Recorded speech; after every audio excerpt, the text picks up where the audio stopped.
तो इस सांस को हम कैसे लें, इस पर थोड़ा सा वर्णन कर दें तो आप अपने कंसेप्ट को समझ जाएंगे। सांस समझिए।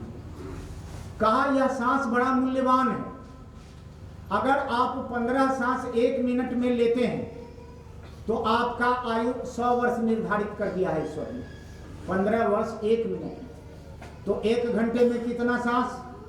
पूरा सांख्य शास्त्र का आपको गणित बता है। 1 घंटे में कितना सांस? 15 छक 60, 15 छक 90, 15 चौक 60। अच्छा ठीक, 90 हम गलत, तो 900 सांस। और उसी को 24 घंटे से मल्टीप्लाई कर दें तो कितना? मैं आपसे गछवा लूँ 21,600 सांस। कितना? 21,600 सांस। इन 21,600 सांसों के साथ आपका एक 24 घंटा बीतता है। इस सांस को अगर आप होशपूर्ण लेना शुरू कर देंगे तो 3 सांस तो ऑटोमेटिक घट जाता है। हम तो 12 सांस लेंगे, तो 3 सांस अगर 1 मिनट में घट गया तो 1 घंटे में 180 सांस, और 24 घंटे में 4,500 के आसपास सांस आपका घट जाता। 4,500 सांस घटता है तो आपका 6 दिन में 1 दिन बढ़ जाता है। 6 चौक 24, 6-7 दिन में ये 5 दिन में 1 दिन बढ़ जाता है। 5 चौक 20, 21, तो 5 दिन में 1 दिन बढ़ते चला जाता है। तो महीने का कितना दिन बढ़ गया? 5 36, 6 दिन। और वर्ष का कितना? 72 दिन। कितना?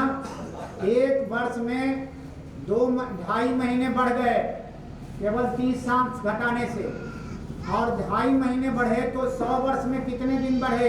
122 दिन। 3 सांस घटाया तो 122 के हो गए।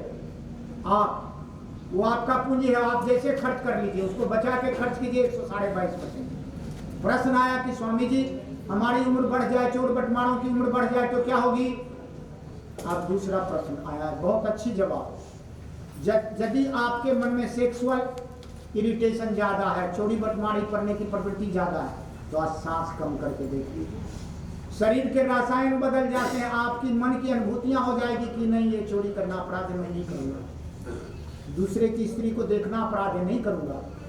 केवल सांस के होश से आप ऐसा हो सकता है, कुछ नहीं, आपका पूंजी कुछ नहीं लग रहा। और इसी को 3 सांस और घटा लीजिए तो 12 सांस में 3 गया, कितना? 9 सांस हो जाता है। 9 सांस जब हो जाएगा तो आपके हृदय करुणा से भर जाएगा। अपने आप में करुणा के रसायन सिक्रिट होने शुरू होंगे।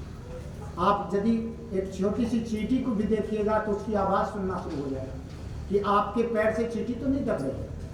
आपकी करुणा, आपके नेत्र भींगे रहेंगे, नेत्र से आंसू चलेगा, हे परमात्मा मुझको आपने इतना दिया, इसको कोई कष्ट तो ना है। अपना कपड़ा दान करने लगेंगे। जो करुणा से भर जाता है वही देवता है, जो करुणा से भर जाता है वही देवता है। अब इन सांसों को शिव भगवान शिव ने अपने शिव स्वरोदय में बतलाया कि सांसों से क्या क्या चमत्कार हो सकता है, केवल और केवल आपके लिए मैं बताया। दाएं सांस गर्म सांस है, बायां सांस ठंडा सांस है। गर्म सांस लिखे हैं, सूर्य चढ़े टड़े, चंद्र टड़े, सूरज टड़े टड़े, जगत सब मीत, वचन स्वरोदय ना टड़े, टह कहे दास रंजीत। आपके लिए बहुत उपयोगी कर रहे हैं। जब आप किसी ट्रुप्स को कहीं भेज रहे हैं, हमारे कमांडर, तो यह ध्यान रखें, अपने सांस को देख लें। आप अगर दाईं सांस में लड़ने के लिए भेज रहे हैं, अगर आपके जवान का भी दाईं सांस चले तो लड़के विजय प्राप्त करके आए, और बाईं सांस में भेज रहे हैं, आपका जवान मार खा के आएगा।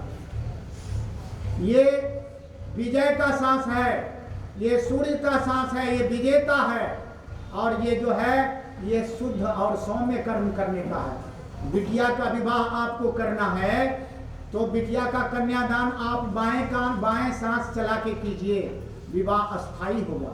अपना घर बनाना है, नींव बाएं सांस में दीजिए, आपका घर अस्थाई बनेगा, उसमें निवास करने की जरूरत नहीं। उसके बाद सावधान, आपको यात्रा करना है कहीं तो दायां या बायां चेक कीजिए। जो सांस चल रहा उस पैर में जल्दी में है तो उस पैर को आगे बढ़ाइए। लेकिन एक सावधानी और बढ़ती है, अगर दोनों नाक साफ है तो इसका अर्थ है सुषुम्ना चल रहा है। और मैंने इसको प्रैक्टिकल करके देखा, सुषुम्ना में अगर आपने पैर बढ़ा लिया तो दुर्घटनाएं होकर रहेंगी। अब दुर्घटनाओं का प्रकार अलग अलग रहेगा। अगर सुषुम्ना चल रहा है पृथ्वी तत्व में तो आपके पैर टूट कर आएंगे, जल तत्व में तो जंघा से ऊपर चोट लगेगा, और वायु तत्व में पेट में चोट लगेगा, अग्नि तत्व में पेट में चोट लगेगा, वायु तत्व में छाती में चोट लगेगा, और आकाश तत्व में रहने तक तो समाप्त होगी। तो ये बहुत गहरी बात आपको मैंने बताया और आपके लिए ज्यादा उपयोगी है।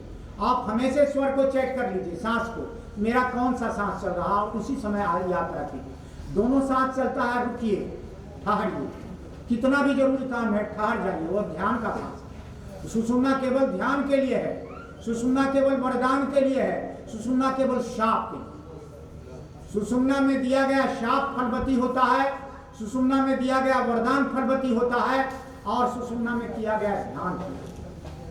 तो हम आपको यह बतला रहे थे कि जीवन का उपयोगी मंत्र बतला रहे हैं कि आप क्या करें क्या न करें। दूसरी बात यह है कि स्त्री पुरुष अगर गर्भवती हो, दायां सांस पुरुषों का चले, बायां स्त्रियों का चले, और उस समय गर्भ धारण करे तो पुत्रवती होती है। हम रोज भ्रूण हत्या कराते हैं, भ्रूण हत्या का पाप ले रहे हैं, उस भ्रूण हत्या के दोष से हमारे पितृदोष लगते हैं, हमको 7 जन्म तक पुत्र नहीं हो सकता। उन भ्रूण हत्या को रोकने के लिए हमारे महापुरुषों ने कहा कि आप होशपूर्ण गर्भ धारण करें। होशपूर्ण गर्भ कहा कैसे? कहा बाएं स्वर में स्त्रियों का, दायां स्वर स्त्री, कहा कि स्वामी जी संभव है, बिल्कुल संभव है। कहा कैसे? जिस करवट आप लेटेंगे उसका उल्टा सांस चलेगा। अगर बाईं करवट लेटेंगे तो दाईं करवट, दायां सांस, और दाईं करवट लेट जाएंगे तो बाएं। ये तो केवल स्त्रियों के लिए नहीं बोले, विद्यार्थियों के लिए। परीक्षा भवन में जाना है, क्वेश्चन हमें याद है, हमको याद नहीं आ रहा, स्वर चेक कर लीजिए, देख लीजिए कि कौन सा सांस है। 1 घंटे 3 मिनट चलता है एक सांस, दायां 1 घंटा 3 मिनट, बायां 1 घंटा 3 मिनट, तिथियों के अनुसार चलता है। शुक्ल पक्ष की प्रतिपदा, द्वितीया और तृतीया बायां से उदय, और 3 दिन के बाद फिर दायां, फिर 3 दिन के बाद बायां। इसी प्रकार से कृष्ण पक्ष की प्रतिपदा, द्वितीया तृतीया दायां से उदय। अगर ऐसा नहीं हो रहा है तो समझ लें आने वाले वक्त में आप रोग के शिकार हो सकते हैं, आप झगड़ा के शिकार हो, आप विपत्ति के शिकार हो सकते हैं। एकदम ही प्रैक्टिकल बात बता रहे हैं, किसी की कही हुई बात नहीं कर रहे हैं, आप अपने जीवन में कर रहे हैं। विद्यार्थी जाएं, चेक करें कि मेरा दायां नाक साफ है कि बायां साफ है। और अगर ऐसा अगर आपको लगता है कि इस नाक में मेमोरी हमारा इधर है, 2 मेमोरी मस्तिष्क में, दायां से संचालित होता है बायां मेमोरी और बायां से दायां मेमोरी। तो इस प्रकार से अपने मेमोरी को चेक कर लें। अगर लगता है कि नहीं ये मेमोरी है, इसमें नहीं कैद होगा, इसमें कैद होगा, तो जो मेमोरी आपको स्टार्ट करना, उधर के कांच के नीचे थोड़ा सा मुट्ठी डालिए, थोड़ी देर बैठिए परीक्षा भवन में, देखिए कि जब उस स्वर को दूसरा स्वर बदल गया तो बिल्कुल ही आपका फट से याद आ जाएगा कि ये क्वेश्चन होगा। इस प्रयोग को मैंने बतलाया था इलाहाबाद में, बाली साहब थे, अशोक बाली, उस समय UIC थे। तो उन्होंने कहा कि स्वामी जी इस प्रयोग को मैंने किया, 20 वर्ष बाद मेरे मित्र मिले थे और मैंने आपका वो टेक्निक अपनाया। वो कह रहा था कि पहचाना, मैं तो चेहरा तो जाना लग रहा था लेकिन पहचान नहीं था। और जब ऐसे करके मैंने स्वर चेक किया और आपका प्रयोग किया तो मैंने फट से कहा, अरे तुम तो कमल नयन हो। कहा कि हाँ पहचान गए, 20 वर्षों बाद मिले थे दोनों मित्र। तो हमारे कहने का अर्थ है कि आपके जीवन की जीने की कला का नाम योग है, सत्संग। और इस सत्संग में, इस सत्संग में कहीं नहीं। जो सत्संग अभी कंवर साहब बोल रहे थे कि DIG साहब ने तो आदित्य सत्संग, लोग कह रहे हैं कि आदित्य सत्संग किया, इस तरह का सत्संग मैं 4-5 बटालियन में घुमाऊं, नहीं मिला। योगा करवाने वाले आते हैं, योग करते हैं व्यवस्था, लेकिन मैं DIG साहब की प्रशंसा सब लोग कर रहे हैं कि इस तरह का सत्संग वही कर सकते हैं जो लोग खुद पहले से सत्संग को जीते हैं। यह उनकी जिजीविका का प्रमाण है कि अपने जवानों के लिए, अपने अधिकारियों के लिए, अपने कनीय अधिकारियों के लिए उन्होंने जो सत्संग आयोजित किया है, यह जीवन के लिए उनका कीमती साबित बनता है। तो अब हम आज के लिए इतना विराम देते हैं, क्योंकि घड़ी बार बार देखने का मतलब ही होता है कि अब ज़्यादा लेट ना कीजिए, समय इजाज़त चाहता अपने हिसाब से करते हैं। तो हम अब आज के लिए बस एक पंक्ति और भजन के साथ पहले इसको विराम देंगे, लेकिन भजन आपका, भजन आपका। तो श्याम तेरी बंसी बजे